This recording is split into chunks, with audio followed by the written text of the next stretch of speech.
Olá pessoal, boa tarde, espero que vocês tenham realizado uma boa avaliação. Eu vou fazer a correção do terceiro A, do terceiro B e do terceiro C. Tem questões que se repetem, tá? Então presta atenção desde o começo da correção, pode ser que tenha a questão do terceiro C aqui no terceiro A, eu não vou repetir a correção novamente, tá? A do terceiro A tinha um texto, né, sobre a questão do imperialismo, né, sobre como o continente africano se encontra, né, então ele fala uma introdução. E depois eu peço para vocês explicite o modo de estabelecimento das fronteiras no continente africano durante o período colonial e exemplifique os conflitos trabalhados, as consequências dessa atuação europeia. Então, faz aí uma pergunta, né, o que eles fizeram com as fronteiras? As fronteiras, elas foram, dentro da partilha africana, elas foram separadas de forma extremamente arbitrária pelos países europeus. Essa arbitrariedade se deu, né, no momento que eles pensaram só no processo econômico e desconsideraram as questões culturais, as questões religiosas e as questões políticas do território, colocando tribos rivais nos mesmos territórios, né? Esse processo teve como consequência, lá no processo de descolonização, quando na independência desses países, eles passaram a reivindicar os seus territórios, as lideranças étnicas, religiosas, políticas passaram a entrar em conflito para retomar, né, o processo anterior ao período colonial. E que exemplos que a gente daria, né, pessoal? Quais conflitos trabalhados? O Sudão, por exemplo, que eles colocam lá países, eles colocam lá as religiões muçulmanas, as religiões islâmicas do norte, junto com os conflitos lá, junto com a população tribal animista e cristã do sul, né? Então eles dividem o mesmo território, né? Isso leva a um longo conflito. A gente tem também os clãs, né, rivais que foram colocados dentro do chifre da África, né, pelo qual até hoje eles não conseguem um processo de centralização política, né? Então acho que na Argélia também, né, nós temos lá a questão islâmica querendo subir ao poder, né, em contrapartida com os partidos civis, né? Então são conflitos que nós estudamos, que é possível aí a gente exemplificar o quanto a partilha da África trouxe como consequência para o continente africano, tá? Na questão número 2, em relação à formação da economia global, explique como se organiza a DIT, a partir do mercantilismo até a Revolução Industrial. Quais conceitos econômicos foram alterados? Então, assim, né, pessoal, no mercantilismo a gente tem um capitalismo comercial pelo qual o acúmulo de riqueza se dá através do comércio. Quem liderou esse comércio foi Portugal, com as regras do mercantilismo. Balança comercial favorável, pacto colonial, protecionismo. Então, quem tinha, né, pessoal, o controle dessas regras de mercado era a grande potência. Isso muda lá com a Revolução Industrial, com o modo de produção industrial, né? À medida que eu saio do movimento comercial e entro na indústria. As regras, né, de mercado vão ser quem tem maior número de recursos energéticos a partir de agora, né? Quem tem o maior mercado consumidor e quem tem mais tecnologia. Então, dentro desse princípio, a DIT muda, a Divisão Internacional do Trabalho muda. Enquanto lá eu tinha a referência do controle das regras do mercantilismo, agora eu tenho o controle das regras do mundo industrial, certo? Na questão número 3, de acordo com a reportagem que assistimos sobre os refugiados no Sudão, primeiro, né, gente, eu apresento um texto sobre a Acnur, sobre a ONU, as responsabilidades desses países, né? Quem são os milhões de refugiados. E depois eu peço para vocês compararem esse texto com a reportagem que nós assistimos sobre os refugiados do Sudão. E aí é muito particular, né, gente? É um texto sobre como cada um enxergou aí a participação da ONU, por exemplo.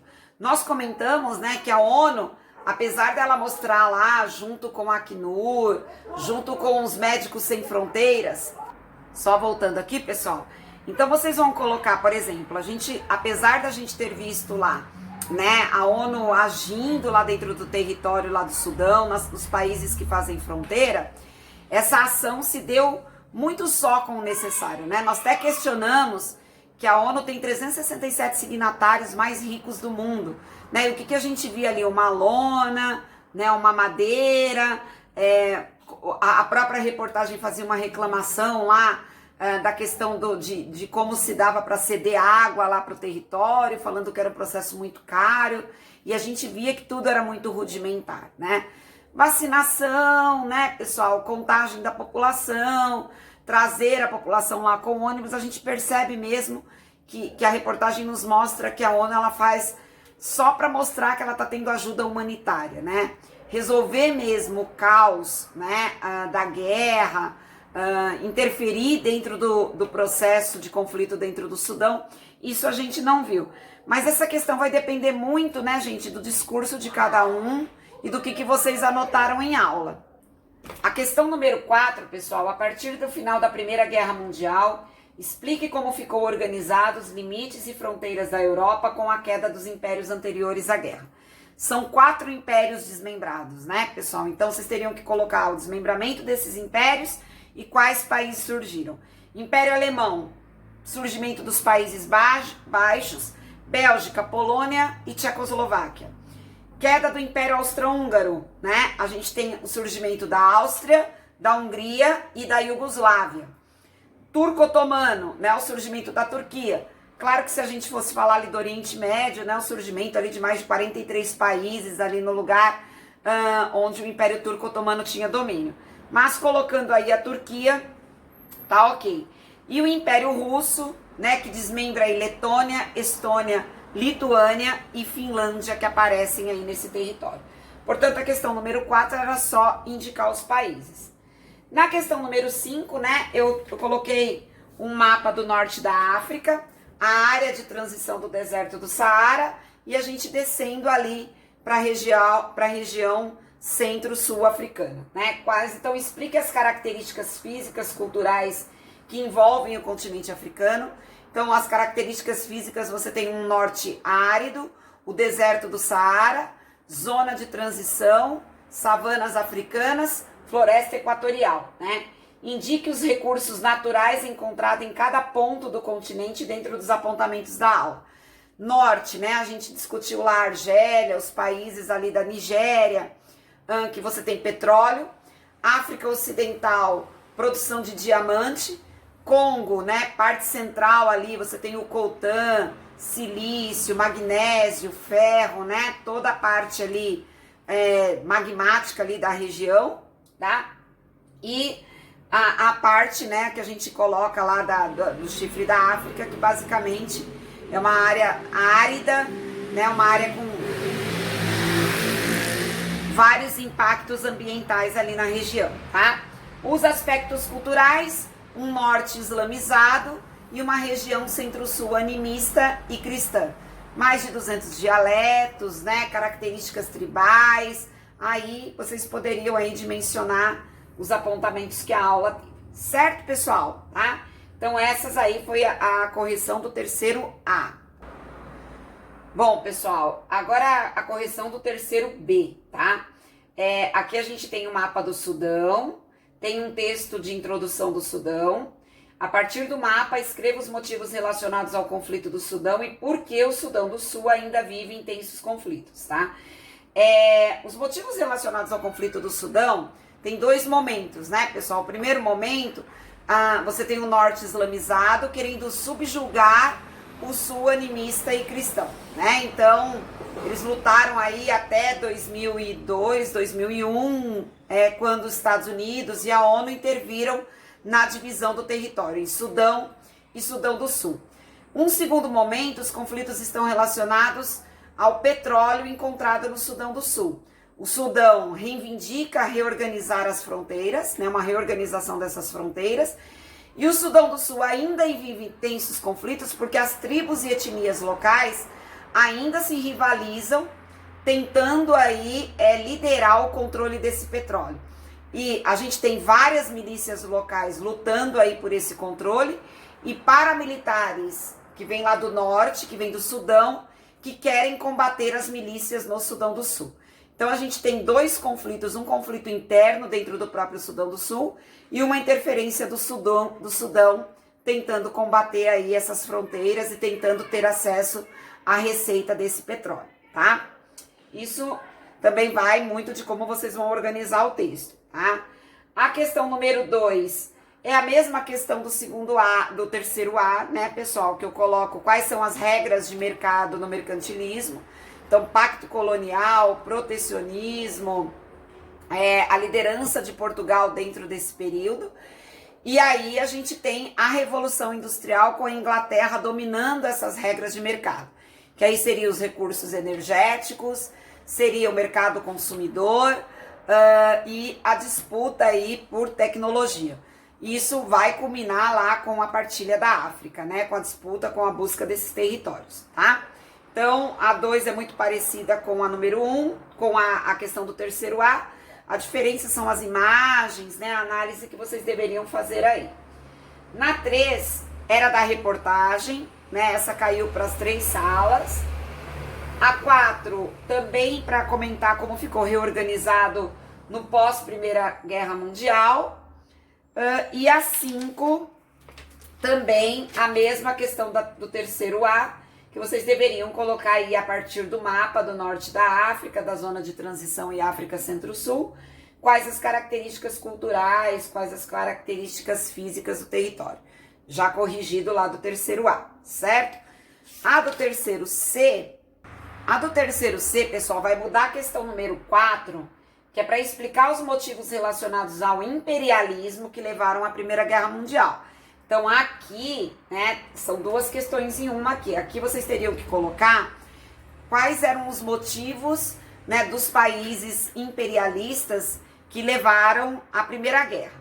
Então, Alemanha e Inglaterra. Inglaterra disputava com a Alemanha o mercado industrial. A Alemanha vendia produtos mais baratos e de melhor qualidade que a Inglaterra, né? E isso fazia com que a Inglaterra tivesse lá, né, os seus atritos aí com a Alemanha. A França também tinha a Alemanha como a sua inimiga, já que a França tinha perdido a Guerra Franco-Prussiana. Então a França desejava recuperar as colônias de Alsácia e Lorena, colônias essas, né, que eram ricas em recursos naturais. Por isso que entra no motivo imperialista francês. A Rússia desejava ter uma abertura ali para o mar Mediterrâneo, portanto, queria combater o Império Turco-Otomano e se aliava à causa eslava em nome dessa zona estratégica aí do mar Mediterrâneo. A Itália, né, não ficou contente com a partilha da África, pleiteava as colônias do norte da África, enquanto a Alemanha também se sentia, né, desprivilegiada com a partilha feita pela Alemanha, principalmente com colônias ali de Marrocos e que envolvia ali o norte da Argélia, que envolvia ali o norte da África. Então esses eram os motivos imperialistas.